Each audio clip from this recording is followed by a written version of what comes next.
Let's bring in Democratic Senator Amy Klobuchar of Minnesota and Republican Senator Rob Portman of Ohio. They are just back from a bipartisan trip to Ukraine, where they met with senior Ukrainian leaders, including President Zelensky, as well as the defense minister. Joe? So great that you all were able to go over a bipartisan trip on obviously an extraordinarily important issue.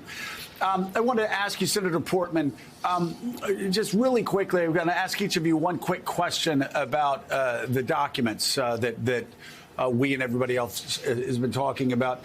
Senator Portman, I'm curious. I know the Intel Committee, again, in a bipartisan manner, it's important for Americans to understand that, have asked the Department of Justice to come and testify, obviously privately, and tell them the nature of the security risk with these documents at Mar-a-Lago. What have you all heard? Has the Senate had any update from DOJ? Is that going to happen? And what would you like to learn? What do you think is important for you to learn right now without obviously stepping in the way of DOJ conducting their investigation? Well, Joe, first, I think it's really important that the FBI and DOJ do come up and provide us with a classified briefing. I would say it should go beyond the Intelligence Committee. I'm on the Homeland Security Committee, as an example. We have jurisdiction over the National Archives, and I would hope that we would have the ability to ask questions, get the real answers. It's unprecedented to have a raid like this on a former president's residence, and that's why I think that the transparency should be unprecedented also, and obviously we need to be careful that sources and methods are not being revealed through classified documents. They should never be taken from the White House in the first place. But we just don't know the details yet. So, yeah, I think it's important that we have that briefing. In terms of whether it's going to take place or not, my understanding is that decision has not been made yet. But I would hope that next week, when Congress is back, that we could have that kind of a briefing. And Senator Klobuchar, obviously, I know you have many concerns as well. You're an attorney concerned that, as Senator Portman said, that the documents ever left the White House in the first place. But should the Senate Intel Committee and other committees have classified briefings to know the scope of the damage possibly done to America's national security? Of course. At the same time, we want to make sure we're allowing the Justice Department to do their work. That's always a tension, but we seem to find a way to balance that. I mean, what I saw from the last 2 days was absolutely atrocious. We always knew that he had taken these documents home. We knew he had not given them all back. But what I found out this week was that on June 3rd, his lawyers said, that's it. We've given you all the documents. And then the obstruction clearly continued to the point where we now learn that of these 13 boxes, there were over 100 classified that he still had, including documents that were in his desk. These documents, Joe, were in Mar-a-Lago, a place where you rent out croquet sets and badminton nets and golf carts. These are the nation's top secrets that could reveal intelligence sources and put people at risk in the field, patriots who are simply trying to protect the security of our country. Yeah. Rob, yesterday, the world said goodbye to Mikhail Gorbachev. It reminded us, we played clips of Ronald Reagan standing at the wall, telling Mr. Gorbachev to tear down the wall, talked about how they worked together. Of course, it brought us back to a time when Republicans and Democrats also worked together on foreign policy. That's something that you two are doing. Also something, again, I just want to point it out to our audience. Republicans and Democrats alike, with only one or two exceptions, have been working together to help Ukraine push back on Russian tyranny. Talk about that, if you will, just briefly, and also talk about the trip. What did you and Amy learn over there? Well, first of all, Joe, as you know, Gorbachev was very close to George H.W. Bush, and so through that I got to meet him several times, and he took a lot of risks in ensuring that the Soviet Union, could move forward in a way that was be good for the people. That has all changed now, and you see what's happening in Ukraine is one example of that.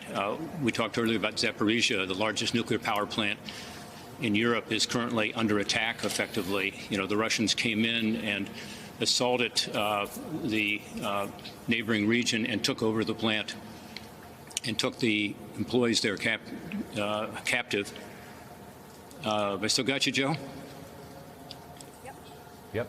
Okay. Took the employees captive and then began to intimidate them. We're told they were harassed. There's some reports that they were tortured. They're captured inside of this nuclear power plant. That alone makes it very unsafe. And then they used it as a human shield, effectively, saying that they were going to fire on Ukrainian positions from this military base, essentially, which is now this power plant, making it even riskier. And then finally, they have actually destroyed parts of the infrastructure, including power lines going into Ukraine from this plant. Because they would like to divert this energy, 20% of the nuclear energy, 20% of the electricity in Ukraine is generated by this one plant. They'd like to divert it to Russia. All of these add up to war crimes, which are incredibly irresponsible, and in this case, even risking a catastrophe for Europe, for Russia, by the way, from the fallout. This would be the worst nuclear disaster since Chernobyl if we don't demilitarize the area. So I'm glad the UN is there. I'm glad that they are going to do a technical review. But what they really need to do with the international community is get Russia to do the right thing, which is to demilitarize this area around the plant, allow these workers to do their job without this kind of pressure, and ensure that there is no leakage, ensure that this plant is safe. Senator Klobuchar, as you know, you all in the Senate, along with the president, have rallied billions of dollars anyway, of aid to Ukraine and helped to rally the world behind that effort. As you sat across the table from President Zelensky, what more did he ask for?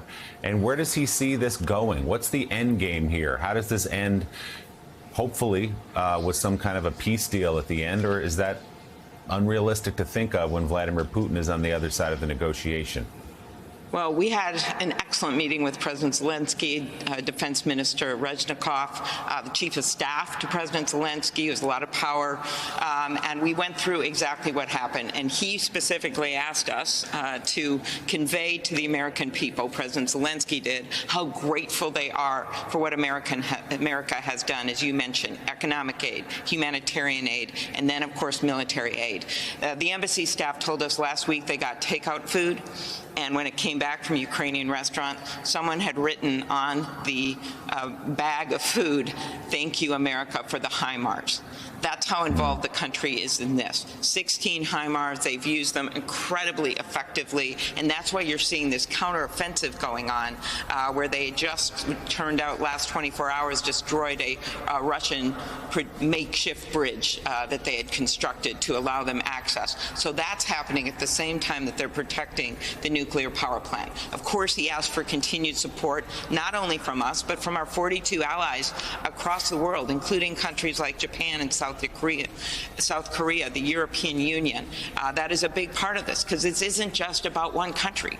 This is about an evil dictator, Vladimir Putin, who is literally invading a sovereign country.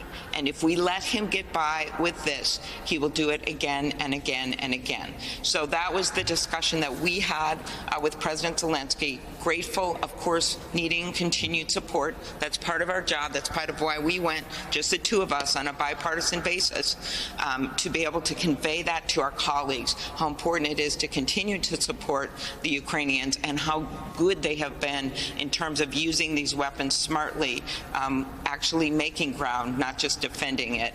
And I just add with what Rob said about the nuclear power plant. I mean, they are literally trying to cut off the power to Ukraine and then divert it to Russian-held areas or to Russia. That's their game. And at the same time, they're willing to put millions and millions of people at risk, not only in Ukraine, but in the surrounding areas. That's why this trip of the IAEA is so important today.